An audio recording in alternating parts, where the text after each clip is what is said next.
What's going on? Today we're going to talk about why you need to document everything into a contract when you do business with someone. My name is Barayev, and I was able to build a team of 150 plus sales guys in less than 2.5 years. We did that with zero money invested, and now we have a solar company that's growing like crazy from coast to coast like butter on toast. And believe me, we did it with documenting everything on contracts, okay? Now, why do you want to document everything on contracts? It's very important. Some people like to do this conversational piece. I learned a long time ago, documentation beats conversation. Okay? Not only do you have to, I'm going to give you guys also today what you need to put into those contracts. Because a lot of times people, they document stuff, but they don't document things the right way. I was told a long time ago, why would you do a prenup with your fiance? That's so messed up. I'm like, no, it's not. It's just a document saying, hey, if X, Y, and Z does happen, this is what's going to happen. There has to be some kind of plan. Otherwise, you know what's going to happen, right? The government will make that decision for you. The court system will make that decision for you. So you need to document everything. And if you want to eliminate arguments, and believe me, I've been through a lot of arguments. I got so sick and tired of it. And you guys can imagine, when I argue, I'm very aggressive. And I don't like that. It's just not fun, right? It's not fun to argue. Why not just document everything? I just went through a situation not too long ago, a few days ago, where somebody misunderstood what the process was and something that I was doing. I was like, wait a minute, don't you remember? And my mistake was that what? I didn't document it. And if I didn't document it, how can I prove my point? Right? So I had to accept the failure and say, you know what? I'm not going to argue with someone. It is what it is. I just got to move forward. So when you document stuff, right? Remember, documentation beats conversation. Here are some of the things that you want to document in your contracts if you're doing business with someone or if you're doing anything. Number one, okay? What are the duties and responsibilities? What do you expect of other people? Like, I expect X, Y, Z, okay? And then you have to also write down, what do they expect of you? It's got to be a two-way street. You can't just write what you expect of them. You also got to put what you expect of yourself to give to them. So as an example, let's say you're hiring a salesperson. I'm just going to use this as an example. Put down everything you expect from the salesperson. I expect them to do X, Y, Z, and then I expect myself and the company to do A, B, C, right? And you put it in writing. Because now there's no confusion what needs to get done. There's no all if and ands and buts and this and that. No, it literally says, I want you to do this, and I'm going to do this, right? That's number one. Next, okay, put non-competes. Non-competes, right? You want to put that in your contract. Now remember, it depends on the state that you're in. Sometimes you can't do that, but you want to put non-competes. If you're hiring someone that's in a high executive position, you don't want them to steal all your information and go work for the competition the next morning. Put a non-compete, couple of months, whatever it may be. Hey, listen, if we decide not to do business together, I expect you not to go talk to the competition for a couple of months so that you're not giving our trade secrets out. Right? Or deleting any kind of content, or deleting any kind of information, or sabotaging the company's assets, or whatever it may be. Because some people do that, man. There's some disgruntled employees or disgruntled partnerships where they say, you know what, I'm not paying you anymore. Right? And they start talking to the competition, or they steal your secrets, start giving all the secrets to the competition. You don't want that, so put a non-compete in there. And be fair with it. Don't put 20 years. You can't do that, first of all, legally. But just be fair and ask them, hey, what do you think is a fair amount of time where you cannot go work for the competition after we do business? Right? Now, if it's a lower level entry job, you can't really hold them accountable to that. But if it's a higher level position, you want to put that in there. And by the way, this is all having a conversation and then documentation. Right? It's not just you putting it in there. Have a conversation. Let them be aware of it verbally. Let them be aware of it auditorily, visually, and then they actually sign the document. Right? Next, what you want to put into the contracts is non-circumventions. This is a big one, especially in sales. Happens a lot. Right? Let's say I'm doing business with a big corporation. Let's say I'm doing business with a big company, Fortune 500 company, right? And for whatever reason, my sales leader, my salesperson said, you know what? I don't want to work with you. I want to work directly with that company.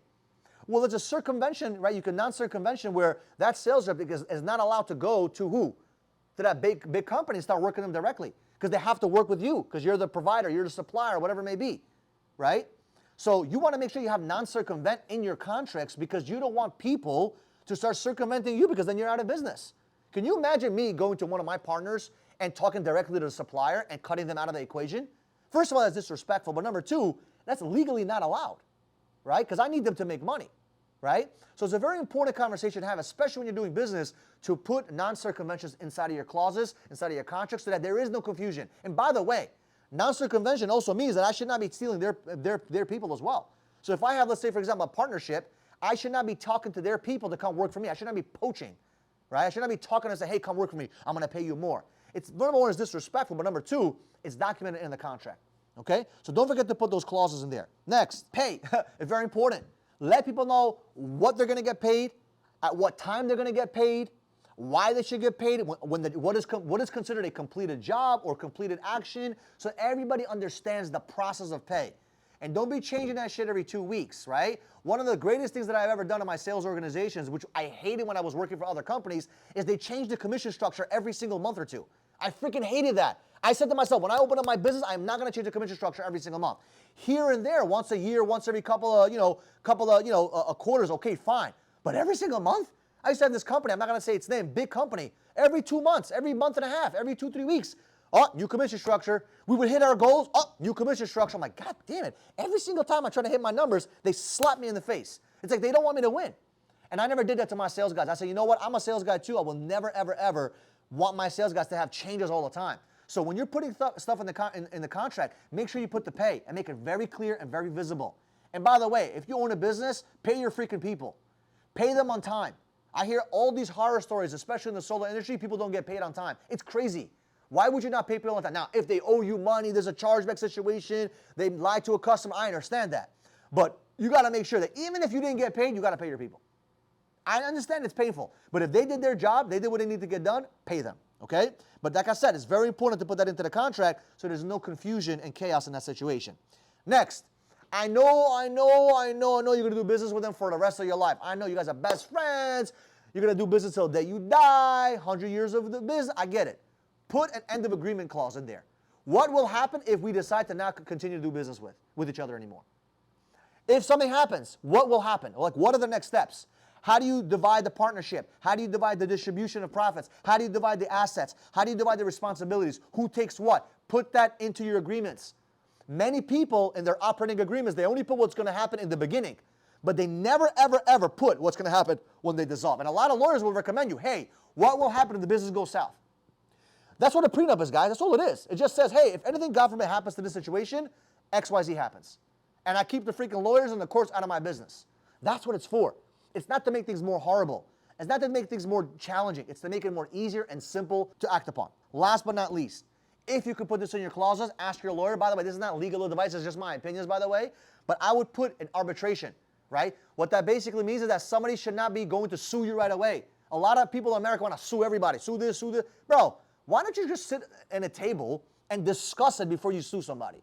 Why not set up a meeting with your lawyer and his lawyer? You guys sit down and do what's called an arbitration, where you guys have a conversation and discuss and see if there's an option that you guys can do without publicly humiliating everybody. And that's what arbitration is about. And to be honest with you, a lot of arbitrations are taken care of quickly and they don't need to go to court. You want to save yourself the money, you want to save them the money, you want to save yourself the headache, save them the headache. So put an arbitration clause and say, hey, listen, if we ever need to have any kind of disputes or disagreements, let's set our lawyers to sit down and have a conversation, so there's arbitration. It's a very simple process. And you'll probably spend a couple $1,000 versus spending hundreds of thousands of dollars on some stupid disagreement you had with your ex-employees or ex-business partners or whatever. Okay? There's a bunch of other things you want to put into place, but I would believe these are the top things that you want to put into your contracts. And believe me, documentation always beats conversation, and it's not a negative thing to do. You always want to have documentation so it's helping the other person and helping yourself. It's a win-win situation to keep third parties out of your business. So I appreciate you guys. I love you guys. I appreciate you guys supporting me this whole time. We're going to get to 100,000 subscribers with your help, so share this video. If you have not yet subscribed to the channel and you have not clicked that little notification bell, do yourself a favor and click it right now. Subscribe to the channel, and we'll see you guys in the next video.